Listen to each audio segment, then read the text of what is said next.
Thanks so much for joining us tonight. I'm Jessica. I'm one of the owners of Greenlight Bookstore, and we are here live and in person at Greenlight Bookstore on Fulton Street, which is so great and so special to be back again together. And we're here for an excellent reason tonight. We are hosting Susan Straight to present her brand new book, Mecca, and she's going to be chatting with Jackson Howard, so you are in for a really excellent evening. Before I turn things over to the two of them, just a couple of housekeeping reminders.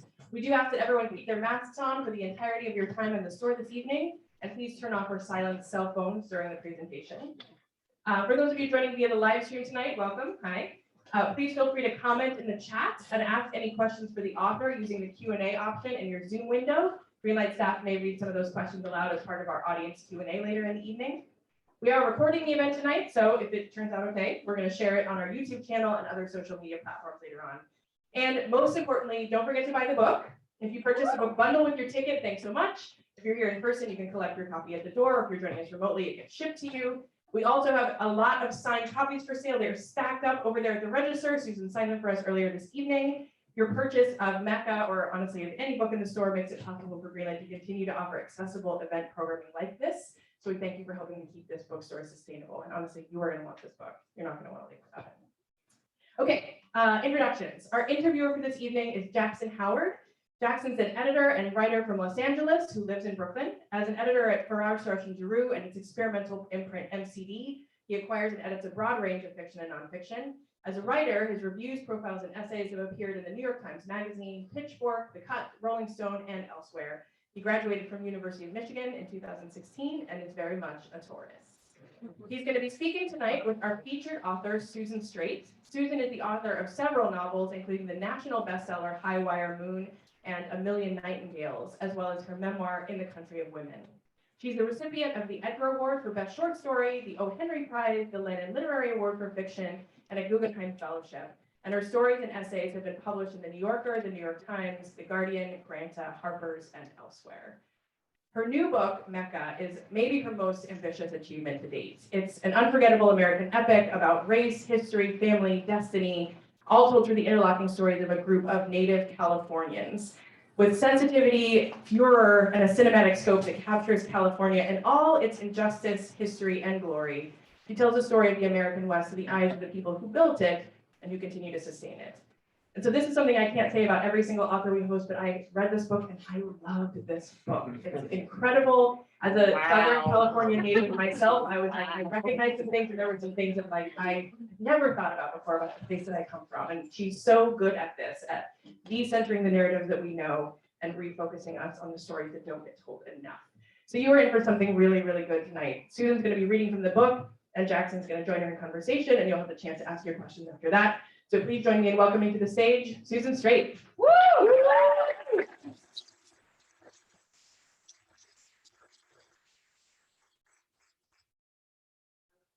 I feel like I forget this part. I can't see it either. Can't see anything. Thank you. It's like, do you want to stand? We have a podium for one person. Sorry, I can't see well, not because of the mask. I'm not doing the mask thing. I've clearly been reading and writing way too long in my life, and so I have a bunch of scars on my eyes. It's like I'm Kevin Durant's knees, basically, in my eyes. It's really nice of you guys to come out, and it's nice of you to come out on Thursday, and Thursday when life is hard and gas prices are high, and I appreciate it. And working just before this to talk about Bakersfield and talk about California, it means a lot to hear that introduction. And Jackson is a native of California as well. Before I say anything else, I have to say this cover, right? That's Rodrigo Corral. And I mean, this cover is just absolutely gorgeous. And it made me so happy when I saw it, because it's not cliched in any way at all. It's just, I loved the part where here's the grass, and like this is where the real life takes place, is not on the freeway and not in the distance, but like right there at the edge, right? So anyway, I'm going to read you a little part of a story that's not sad, because I was told not to read anything that sad by people who know me. And they're like, don't be making people cry, because that's not a thing. So I'm not, hopefully, going to make you cry. I'm going to read you a little part that was kind of the very one of the genesis stories for this book. And I wanted to write about a boy who's been left at home alone. And then as I was finishing this chapter, COVID hit. And then I realized that his mom, who's a nurse in my original draft, in the original draft, his mom was a nurse and she'd been taking care of somebody on hospice care, and she'd been gone for a few weeks. And as soon as Jackson and I started working on this book, I realized that no, it's much worse. His mom works as an ICU nurse in the hospital. And I have a lot of friends and neighbors who are ICU nurses. His dad's name is Grief, and his dad is an animal control officer. And this takes place in San Bernardino. This is at Route 66 and the Cajon Pass. Oh, I'm sorry, are we allowed to cuss? Yes. It's not me cussing, somebody else. Yes. Dante was supposed to keep a quarantine journal for school. Manny in Montreal had texted him, "Fuck that, a diary is for girls." Dante laughed, but he still tried to write in the extra notebook his mother had brought from Rite Aid when school stopped back in March. He was alone for at least 4 hours a day now, mostly at night. Since his mother had to stay in an RV somebody had donated for nurses to live near the hospital because she couldn't come home or she'd bring the virus to him and his father. Dante imagined it coating her, the people coughing and the respirator, she said, pushed clouds of droplets into the air by the beds. The emergency room full of mist carrying the virus they always showed on TV like stupid blue and red rubber toys floating around. There were 5 trailers parked on a dead-end street. His mom's had a Dodgers flag in the window. He and his father had left a bag today with clean clothes for her at the curb. No one touched her old Honda Accord, but she called it the plague wagon. Dante could only ride in his father's truck, the '59 Apache that Manny Delgado's dad had started restoring last year. Bishop Delgado had put in a new engine, but the truck was still painted with black primer. The animals had started taking over the earth all around San Bernardino, Rialto, Fontana. Dante's father worked extra shifts too, trying to catch raccoons that had colonized empty stores, possums that had 12 babies inside somebody's locked up beauty salon. A huge male bobcat came up from the Santa Ana River and walked right down Riverside Avenue in Colton into a warehouse where the workers freaked out and called animal control. His dad had shot the bobcat with a tranquilizer gun where it was hiding in a big pile of empty boxes. His dad took the bobcat up to Ladle Creek and left it there in a canyon, waiting in the county truck until he could see the cat wake up and walk into the brush. His father said, it was like a drunk dude trying to maintain his dignity, kind of slantwise, but still proud. He showed Dante a picture on his phone. It was the most beautiful animal Dante had ever seen. Long legs and faint spots and soft triangle ears standing up, a tuft of black hair at the top. Dante's mom came home that night after she showered and disinfected at the RV. She said to his father, "Grief embers, you caught that? Look at those ears." It's like he put mascara on the edge of the fur to make himself look even prettier. His mother cooked a huge pot of rice and beans that night. She made a whole roasted chicken in the oven. She sat at the table and ate with them. She had one day off every week. She was a little like her old self. She got out her coupon box and took out the expired ones. She looked at his father and said, I could see that bobcat walking straight down Route 66, right? And his father looked surprised because his mother had been crying for an hour before dinner in their bedroom. And he said, right past the Wigwam Motel. Dante looked at her swollen eyes. Felt like she'd been gone for a year and crying for that long. Then in the fall, his dad's best friend, Bobby Carter, had a heart attack. She stayed in the ICU at St. Bernardine's with him because he didn't have a wife. And now she was gone all the time. She said to him, "I know it's a hazard of the job. Everyone's been dying around me for years, but this shit is too much." She cried so much, it looked like she had pink eye, and his mother hated pink eye. This whole year sucked. Dante couldn't even go to Manny's to play baseball in their yard. The baseball diamond was closed, the park was closed. Copper wire thieves had stolen all the wiring for the lights. There was no money, no 8th grade graduation, no stupid ass school dance, and no little me. Nothing to do but walk around the empty road He looked at the land where it opened up to the scrub and the arroyo along the 215 freeway. It headed up to Cajon Pass and went through the San Bernardino Mountains to Barstow. Barstow, San Bernardino. That was Route 66.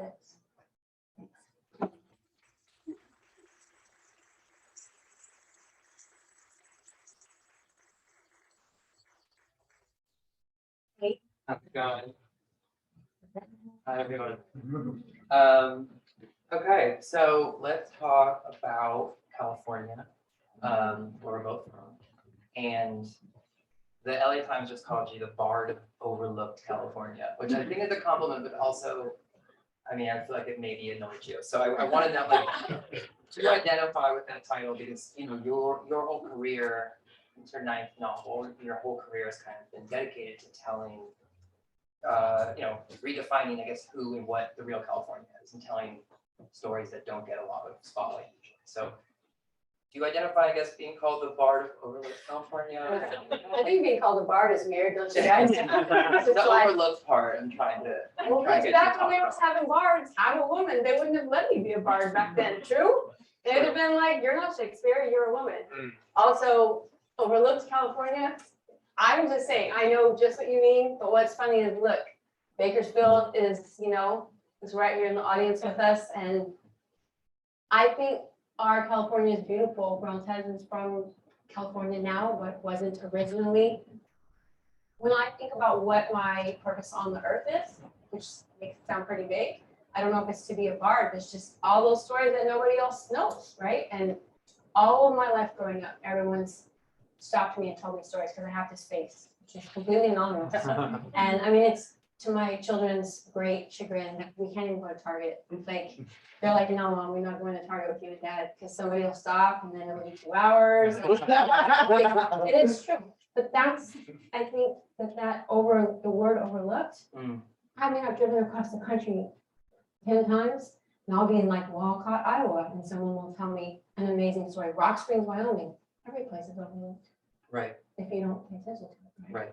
Well, I guess that's, you know, that's another question I have about place, because early when we started working together, I learned about your passion for regional literature.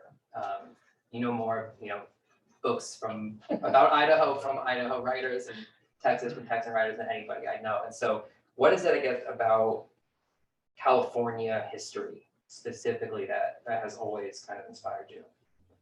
That is a great question, because that's true. Like, people are very intent on thinking that the East Coast has a certain level of history and that the West Coast could never attain that level, just numerically, right? My best friend Holly Robinson's here. We've known each other for what, 35, 40 years now?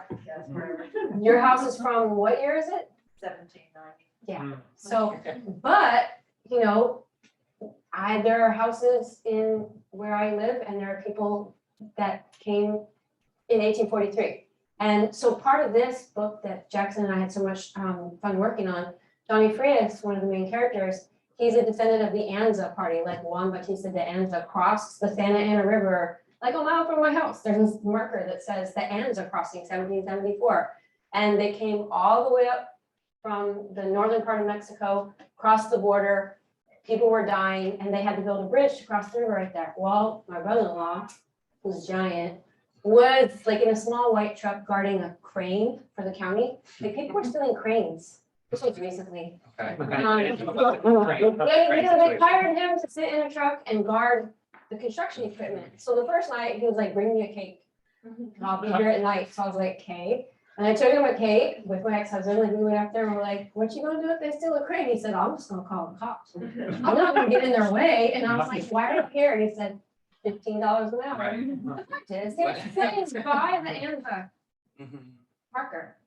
He told me at night, the coyotes would come up and thump on his truck because they could smell the cake or the sandwich that he had. And owls would drop animals on top of the truck. And he said it was like this place was haunted. Mm. And I thought, well, of course it is, because somebody died here. And Right. we never talk about that particular part of California. Right, the blood and, you know, the tragedy, the pillaging. And the fact that it was indigenous guides who brought the Spanish over the river. And so the Anza, the part that you and I loved so much with Johnny Frías, is that, of course, the aunts of party people settled in California. And of course, I would just go with the Trujillos who got here in 1843.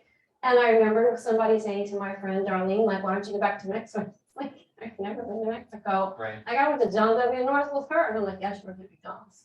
And then we just both looked at this person, and we were like, where are you from? I think our job is to say California is this giant place that has a history of like today. Someone got here today. Mhm. People have always been here. Right. I don't know if I ever told you, my mom's house used to belong to the Sepulveda family, Oh my gosh. legendary California Mexican That is family. very old school. So, The Culver Rancho was gigantic. and they still have a lot of real estate, well, named real estate. Yeah. So tell me a little, one thing I also learned about you early on is your connection to your community in your place. So you were born in Riverside, grew up there, you teach at UC Riverside, still live there. I love That's that what about bards you. do, man. Yeah. Part of Riverside.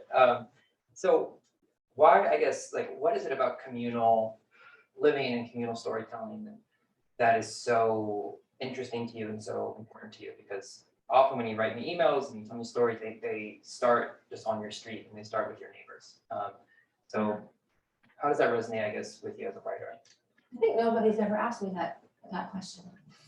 I think I was up in Seattle for something just before pandemic. And I had just left seeing my middle daughter, Delphine, and I went up to Seattle and I met this guy who was originally from upstate New York. And there he was in Seattle. And he said he was so lonely. He said the Seattle Frías was a thing. Is that what it's called? Okay, she's nodding. That's the right way, right? He said he was so lonely. It was a young black guy, he was maybe 40. And we were walking around and talking, and we both like came up kind of poor. And so we decided, because my ex-husband's the same way. The kids took him to Washington, D.C., to museums, and by the second day, literally people were waving him on the street in Washington, D.C. He had a Miami Dolphins shirt on, and he's a giant guy. We always want to make friends because we never know when we're going to need somebody. And so like the whole point of growing up in a neighborhood like mine is that you are all going to need each other at some point. So you never mess with each other. And if somebody asks you for something, you're going to do it because you're going to need it later. So yeah, I'll be talking about Johnny Borda or Mario or my ex-husband or my brother-in-law, because like that's the safety net you have to have when you grow up the way we did. You can't afford not to love everybody that lives right next to you, because life is hard and you're going to need them.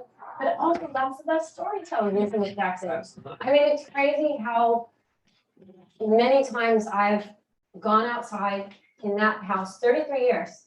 And I remember something so vividly. Delphine she was so little, and I went outside and I started weeding, and this woman stopped in a station wagon. She told me a story that was secret in her family, and she had never told anyone because it happened. It happened on the corner, like in 1910, and I'm like, just trying to weed here. Going out to weed. Why was it so? What was the story? Because there was an old Chinatown a few blocks from my house, and of course, like as people are discovering now, looking at actual history, this Chinatown had been there for decades. Right. And it's a huge vacant lot now. And the people were driven away, but one guy stayed, and he lived to be really old, and he was there forever. When he was a young guy, he was super handsome, and he did a lot of gambling, sold a lot of people's stuff. Like what stuff? They would have to give him their stuff because they gambled it away. So like a one-man pawn shop. He was that guy, Okay. Her grandmother fell in love with him when she was 17, and she slept with him and she had twins in 1910. And the twins And this were was sent pulled out away. of the station wagon? Yeah. Yeah. No, she got out of the station Oh, wagon, she- she came over on the fence, and she's like, I heard you're a writer. I was like, I didn't say I was a bard, thank God. But she told me, I want someone to know this story before I die. She was about 75. She said her grandmother never saw her twin daughters again. And she said they were born like 3 blocks away. I can't make that up. No, you can't. It's a good story though.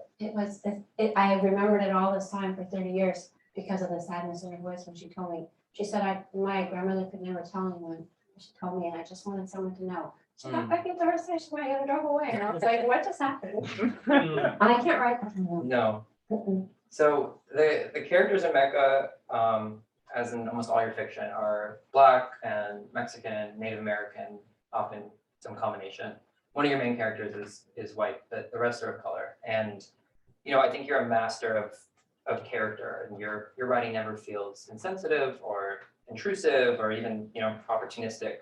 And I want to ask, what is the challenge, I guess, and joy of crafting characters of different and, marginalized backgrounds? And, is that a different process for you?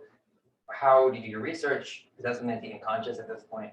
I figured that. But, I have to say, from your very first, the truth is, someone like me is afraid to leave home.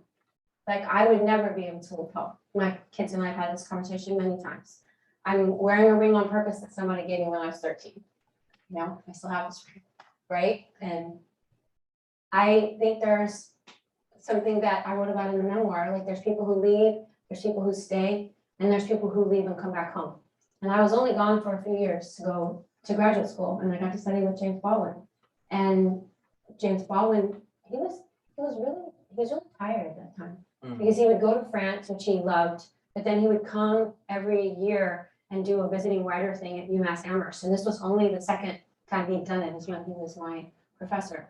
And he loved slang with a passion. He loved hanging out with my husband, my then husband. And I know he said it's imperative that you write about this place. And I had never heard that word imperative before. That was a beautiful word. But I also think, I understood it, and then I had to look it up. But I think there's a measure of, in someone like me, or someone like William Faulkner, who also didn't leave home. But like, I love Louise Erdrich. I just wrote an essay about what it means to me to have been 20 years old and discovered Scales, her short story that was published in the North American Review. And I thought, well, who could write about people like I'm growing up with? And she did. And she's always written about the same characters too. She doesn't live on that same place. I literally lived 3 blocks where I was born. So there's a measure maybe of fear in me and insecurity that would never let me leave that safety net. But my imagination is free, completely free, to tell you those stories about Derek's and that Anne's a Crossing, or all of the characters that are in here, like Dante. Dante, this character I was reading to you from, is based on all those kids I know that they got left alone during COVID, because I know people on my block who had to go to work and they were nurses. So I think my imagination gets to not think about the conscious part of it, but just telling the story. Thanks, that's a good answer. I don't know if it was good. No, it was. Said I was chicken, basically. No. So you wrote a really great essay about, when people think about California, often it's Didion, and you wrote a really great essay about Didion when she died, but you also wrote me, and I'm going to read this because I'm getting out of a day before Christmas. Susan sends a lot of emails, good emails, but a lot of emails. Sure. They're always gorgeous. I just like to tell him stories because I think he's bored. Yeah, he's captive, and I told him stories. I think that will have a point. We say no. A beautiful email. I wanted to kind of ask about Didion, but first I wanted to read some of this, which he said, I had no idea Joan Didion had died until an hour ago when people began to send me photos of her. She has been on my mind for a month and I had no idea why, but I had to go to the Ontario airport again and again to pick up my girls, and I drove all the way up to the place where her famous essay, Some Dreamers of the Golden Dream, was set. Carnelian Avenue, Banyan Avenue, Bella Vista Street. The place where the house is vacant, haunted, the only land with no home, and it now ends in a ditch blocked out to traffic. The street itself isn't listed on Google Maps. It was so strange that I kept writing in a notebook about my aunt who lived near there, and my mother who shares the December birthday with Didion and will be 87 in a few days. My mother, with no memory longer than 2 minutes, remembers that story. I just had to share Didion as an icon and a kind of cool antithesis for so much of my life, and yet the owner of the biblical prose I returned to again and again. I love that. I love that. Like, damn, that's like. I know, that's Yeah. Sorry. No, it's great. So I wanted to kind of ask about, for those who aren't as steeped in kind of California literary canon, your relationship with Didion's writing, and then also what kind of unsung California classics you think we all need to read. I think the reason I write these things to you is because you're from California. And so I know, like, I didn't know that you would even pay attention to that, but I'm saying I've had many great editors, and one of them is in the audience today too, Katie Freeman. I listen a lot, clearly. People tell me stories. I do talk to my kids, you know, we watch TV, I talk way too much while we watch Bridgerton, like that's a thing. But in terms of me talking about writing or about books, doesn't happen. I mean, it happens with you, it happened with Katie, it happens with my friend Holly, but that's such a whole separate life from my normal life on the darts league, or, you know, like hanging out with my neighbor Mario, that it means so much to me to read. Right. Like, it means so much to me to reread over and over again, someone like Louise Erdrich, or to reread, like I read Marlon James' first novel, which I see over there on the counter. Like, I mean, I'm old school, like, Akashic sent me John Crow's Devil back in the day, and they're like, hey, we've got this new writer. I reread that last year. Why? Because I was like, oh, I love this book. It was super fun. So to think about who Gideon is to me, is to think about this exact nature and precision of her prose. But clearly the people she was writing about in that particular essay, as well as a lot of, even the Haight Ashbury and when she wrote about John Wayne, like she kind of, I can only think of it like she put this pin through us, do you know what I mean? Through our abdomens. And there we were on a board for display. And that was really for publishing, like she wrote for publishing. Right. And so it must be a different emotion that I was feeling. Like I think Gideon's prose came from a deep well of intellect and observance. And I have that intellect and observance, but I do not in any way, shape, or form have the ability to separate myself from like loving the characters or loving their stories, even when the stories are terrible. You know how many times I email you and I'll be like, this person just died. This person just died and it broke me. Or now someone else died and it broke me. But how are we to function in the world if I can't at night have a book? I have always two favorite books next to me. There's always like, I can never wait to get right. I mean, my daughter knows this. We're watching Bridgerton. We enjoyed it so much. And then I'm like, I gotta go finish this book, you know? And I think for me, being 3 years old and learning to read and having parents who didn't even graduate from high school, I don't know where I came from. Like my kids are always there, like, where did you come? What planet did you come from? Planet of prose. I cannot do anything without sentences. So like thinking about that moment, I had no idea that Gideon was even ill, but I was obsessed with it because when you drive that way in the winter, you can see exactly where she was writing about. And you know what? There's a million new families there. The whole street where the lemon grove is, where the person died, almost everybody's Latino. I drove down that street and it was Christmas time and everyone was like, yo, what's up? You know, and you stopped and everyone got big lights out. It's amazing. That's a whole place to be on to see. So I felt bad. Well, I do not write my emails like that. So it made me reconsider a lot of things. Sorry.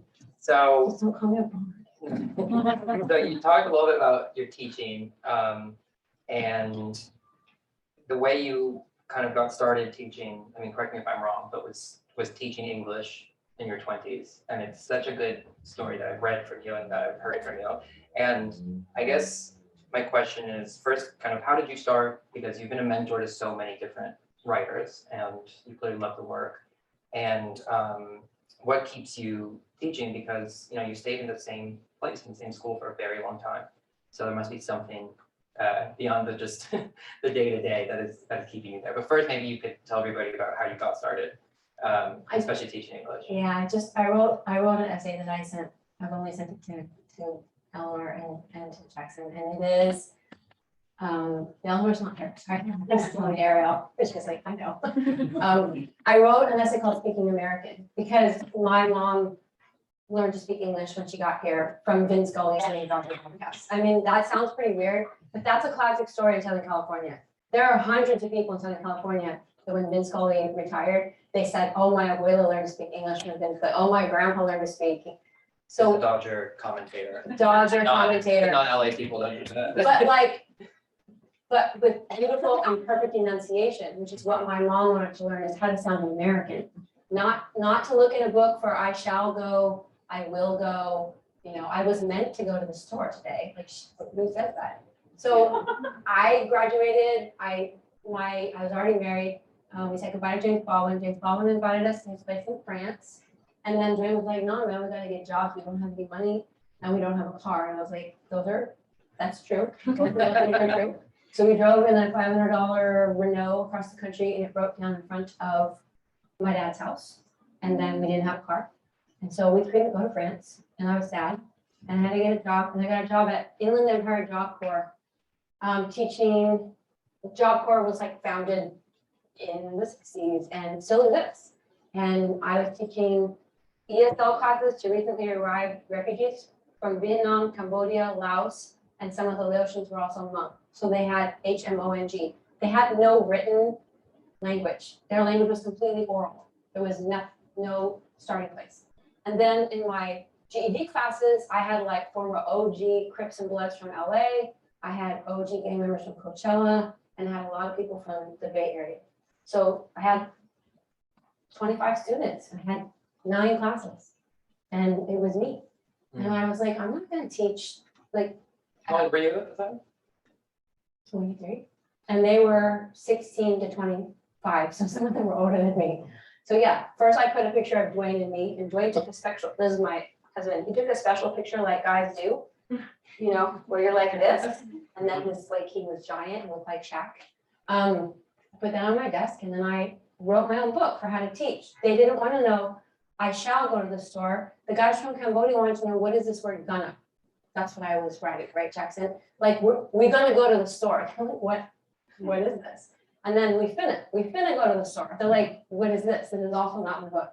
So I had to write my own textbook for what finna meant. And actually the story I read, the chapter I was reading to you guys, Dante, someone tries to kill him and he says, I'm not gonna go down like that. And the guy's like, what are you saying? And I thought about, I started out teaching English, not like that, but teaching American, I realized, right? Like teaching, what does it mean if you're 17 years old and you're from Cambodia, but you're gonna work in an auto body shop? Like, who are you gonna end up working with and how are you gonna survive? Right. The other words I had to teach people, you're gonna laugh. Yield and merge. These are very, Dwayne's like, you gotta teach people how to drive, man, because I'm not trying to die. But he was working at juvenile hall. So he's like, your student is gonna kill us in their car, mine are gonna rob us. And I was like, that's great, super fun. Super discussions every day. That's the kind of thing we talk about. Anyway, I had to do yield and merge. Also important, lease versus rent. I wanted them to not, because they had to help their parents. They were learning English and American. Their parents could not. So I needed to teach them like banking terms. It was quite fascinating. I made my own textbook. And what about your teaching now? I love my teaching now. My student Edgar is here. Edgar Gomez, high risk homosexual. I knew you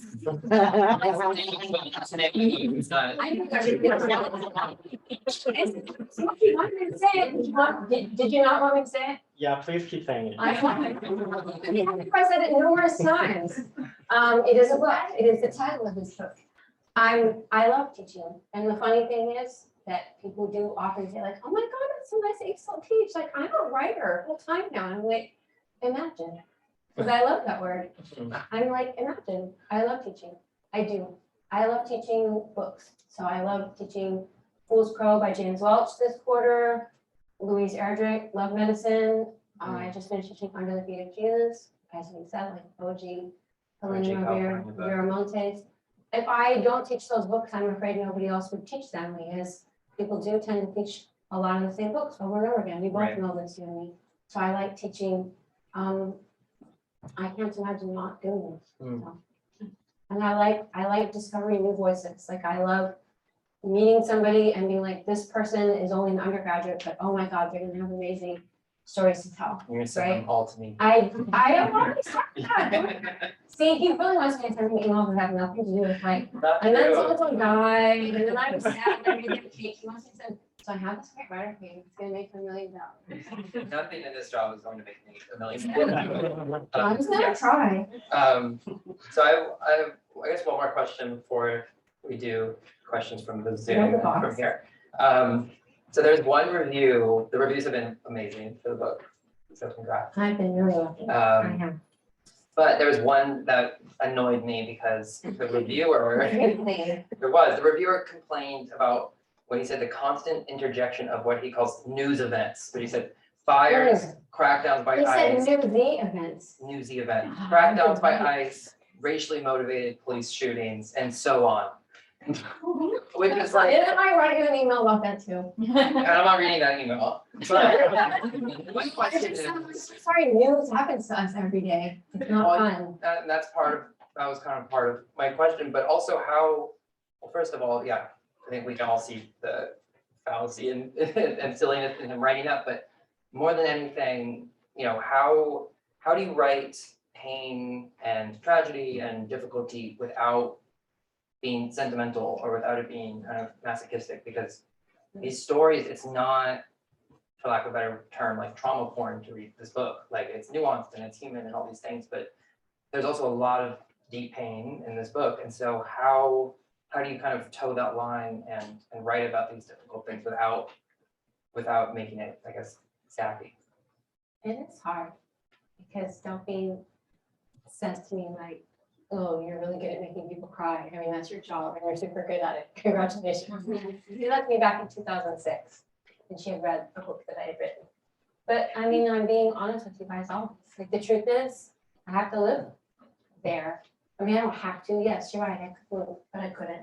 I have to live there and I want to live there. And people want to tell me their stories, but also I'm able to write them down and I'm able to imagine them in different ways.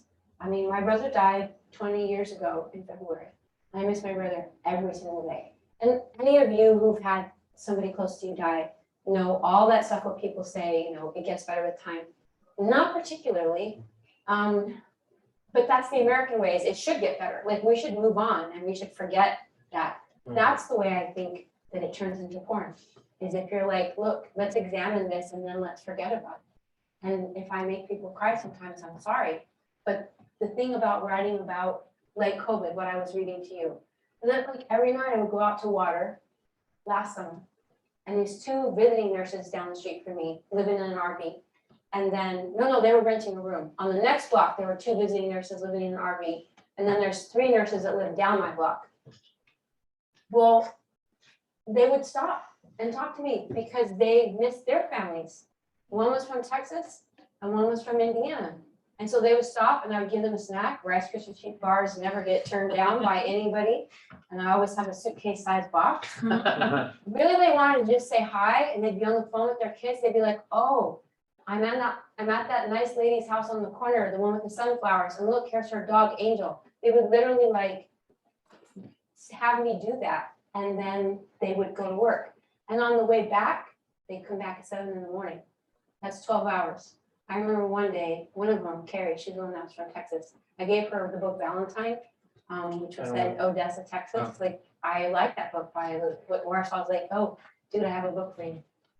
She told me one of the hardest things before someone would die was that they could not say goodbye to their family, that their family wasn't allowed in there. And my other friend, Marsha, that I've known for 30 years as a nurse, she walked by one day and said, you know, Susan, I think the hardest thing for me is I getting ready to go into the ICU room and to see a big, strong man and he's on his stomach. And like, he's barefoot, because you have to be on your stomach with COVID. And that's so unnatural for big, burly men. Like the guys I know that have had COVID, these are big, big men. And they're on their stomachs. And she said, and their bare feet make me want to cry every single time. How can I make that up? But how can I not write about that? Like, if you don't know anybody that's had COVID, which a lot of people like, I still have never met anyone who's had COVID.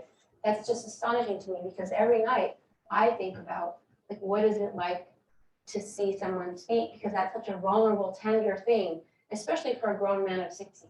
So that's, writing about it makes me able to get up in the morning and make somebody a cake when their husband just died of COVID.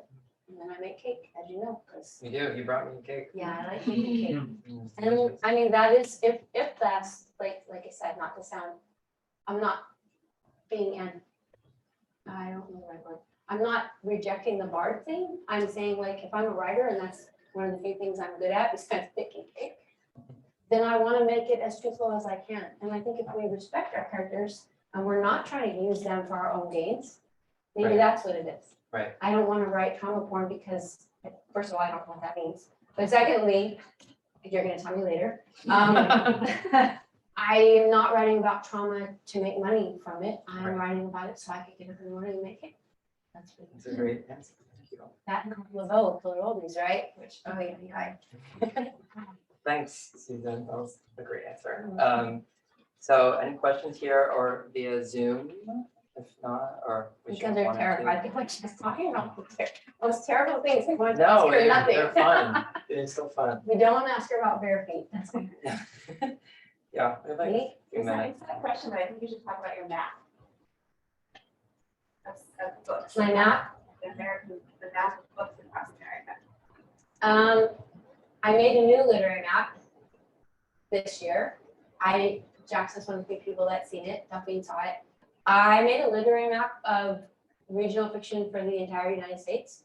It has 909 books for really stupid, obscure reasons. It should have 1,029, because that's really how many, like I read, I don't know, 300 and something books I think Sure. last year. I'm trying to do that. 242, I lost track. But this is a map of America that I made with Esri, the GIS mapping company.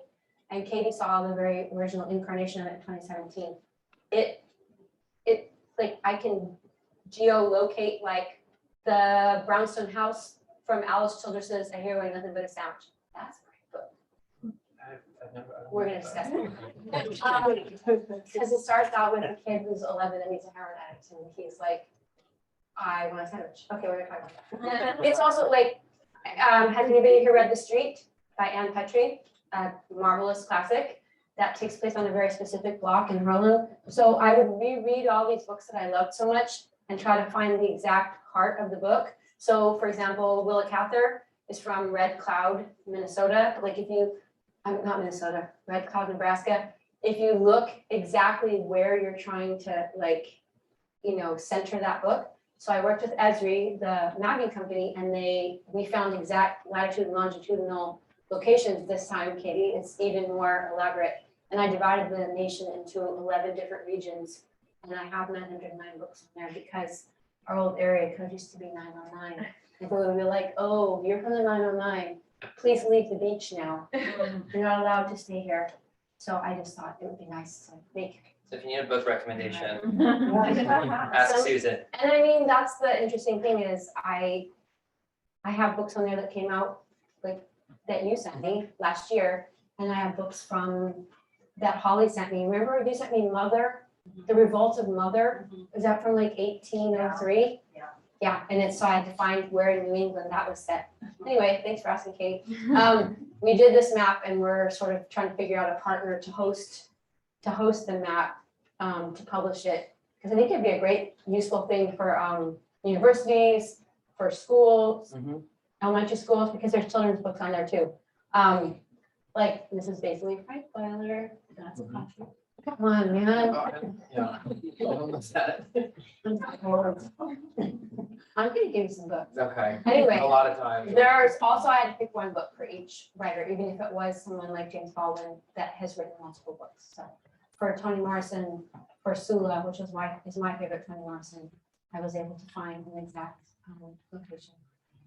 Yeah, thank you. That was a good question. Right from the book. Thank you. I don't have a lot of firsthand experience myself with California, but am a bit of a sucker for depictions of LA on film, and particularly the idea of it as this weird transitory space that was sort of plumbed for resources and became a canvas for a lot of people's ambition. And I'm curious, you're obviously deeply in touch, as I've learned tonight, with the sort of secret, neglected history of California writ large, but I'm wondering to what extent, if any, you feel motivated to write against certain ideas about the place as, kind of newer than it actually is. And not to suggest that you're writing to react to anything, but I'm curious what you make of those ideas. Like about in SoCal in general, not just LA, right? Yeah, I guess. I literally can't tell you much about it. Which is funny because there's a Hollywood character in the book who's great, but she's not your typical Hollywood. Thanks for bringing that up. I wrote this character named Mrs. Bunny. She's one of my favorite characters in the book. She's so crazy. The writer Steve Erickson used to publish a great literary magazine called Black Clock out of CalArts back in the day. And he had asked me to write something more. And I don't know where this person came from, but her name was Mrs. Bunny. And she looked 80, like she looks really tore up from the floor up, as we say, okay? She looks bad. Yeah, not good. Not good. And, she is probably the only woman in Los Feliz and Hollywood who is actually trying to be 35 years older than she is. She's hiding from someone. And I don't know where she came from. I don't know what happened. I think it's because this woman used to walk by and she used to look like that. And I used to be like, how old is she?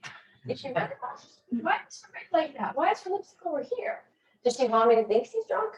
Maybe she's not drunk. So Mrs. Bunny is that character where she's the opposite of what her young caretaker thinks she is. And that's because she's hiding from someone. And the best way to hide from someone in her neighborhood is to be old, because nobody sees you when you're old. That's what she thinks. So yeah, I'm pushing back a little bit on that because it's in Los Feliz. And if we're going to go with the Spanish translation, the famous neighborhood of Los Feliz is literally the Happies. That seems weird. So there's a young character named Jimena who's just crossed the border, who's from Oaxaca. And so she first works in Coachella Valley, and then she ends up working for Mrs. Bunny in Los Feliz. So her uncle literally says, I'm going to drive you to the Happies. I have no idea why it's called this because no one knows that. But it's amazing because in Los Feliz, which is like hipster LA capital, you have this kind of like old zany woman. And then in Coachella, where the music festival is, you have, you know, this like Medi Spa, and you have these recent immigrants from Mexico. So in that way, it actually is bucking the kind of expectation of a lot of California. This is why he's so smart. But it's true. Coachella is a prime example. Again, thanks for reminding me. I mean, when I literally say, oh, I'm writing about Coachella, like, oh my God, a music festival. But like Coachella is this vast place where 90% of all your winter vegetables are grown. Like y'all got a lot of Brussels sprouts and beets here in the winter. And I was watching everybody pick them in Coachella. Every winter I would go out to Coachella.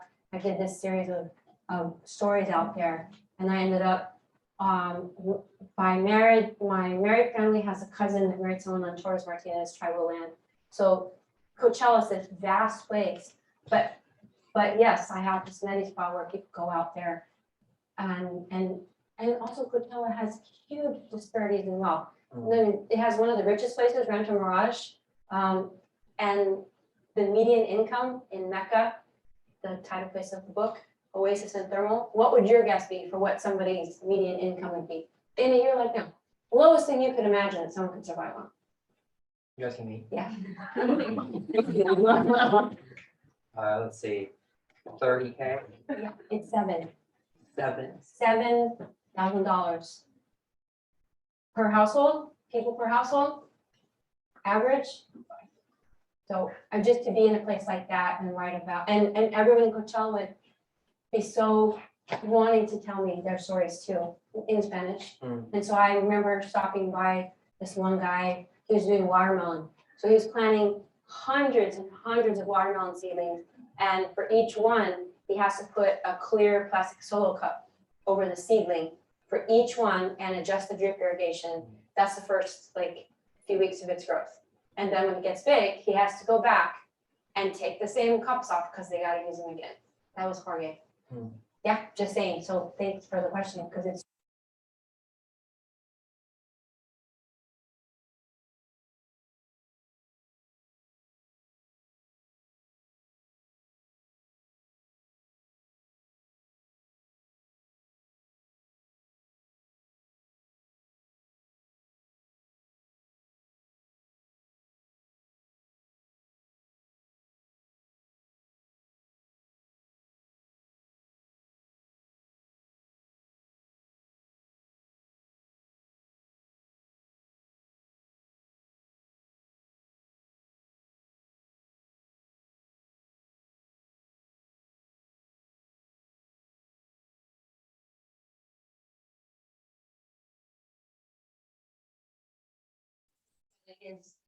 another character, is it not? It is maybe you have 3 main characters, but this could be the 4th main character.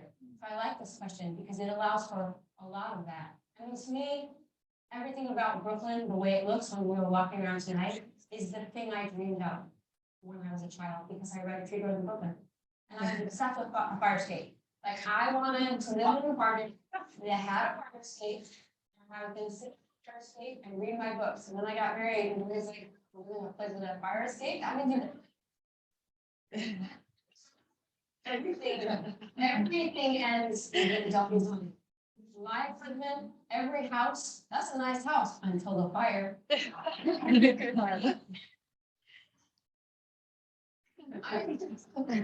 That. Yeah, there's gonna be a fire.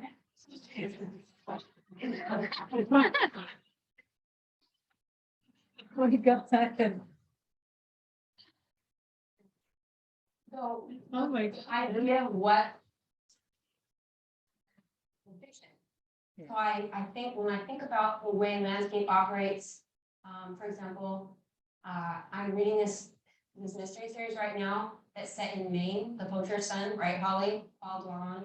I'm obsessed with this series. Somebody left it on the fence I in front of my house. And I don't know. Yeah. Lived in a blizzard. Take that. On Monday, I was sure that my face, this was frostbit, and you're playing sturdy. You guys are like, no. It was cold. Okay. It's 105. That's not hot to me. I'm like, it's 105. And on my walk, I'm like face in front of us. I'm gonna work on the Bel Air and the driveway. Now it's 115. I'll be like, no, that's too hot. So I love this notion of like what landscape is, because if it's that hot here, what do you guys always bring up in New York? If it's really hot, what's the thing New Yorkers always bring up to me? It's a dry heat. No, Yeah. don't say that. You know how I know it's hot, maybe because that. Okay, it's because the apples. Interesting. So I love that detail, and so I love talking to other writers about their landscape, whether it's, like you said, like thinking about what Will Kapler's landscape is, it's the sand hills and it's flat, thinking about Toni Morrison's, like, there are always rivers in Toni Morrison. People forget that the rivers are often a huge hot function, and there's Lake Erie, like that's like a giant ocean. It freezes and it's got waves. I think that landscape is often the other unsung character. It tells everyone's psyche. I like that he said communal. It's communal. Landscape is what keeps you in the house or lets you come out. When fire hydrants are open, or yeah, when it's super cold and people walk across the ice, right? I walked over by the Harlem Mirror and there's all these letters. I'm like, why are letters? But in case someone goes out on the ice, because as Duffy points out, just throw them over. What's your human inclination? What do you say about this? Never in my.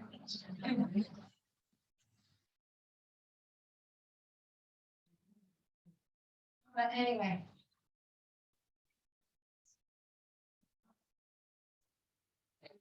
Thank you.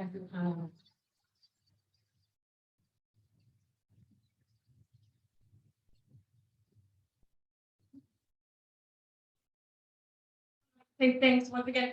Oh. Also to remind you, do not sleep on the book. Buy your copy of Mecca, buy it for your friends and loved ones and everyone you know. Signed copies. Right. We're gonna talk more about Central Valley. I'm gonna go get how to sign for the right now. And I couldn't. I'm gonna ask her. Well, she had it 2017. For another Central Valley boat. Hey, area. Bay Area going into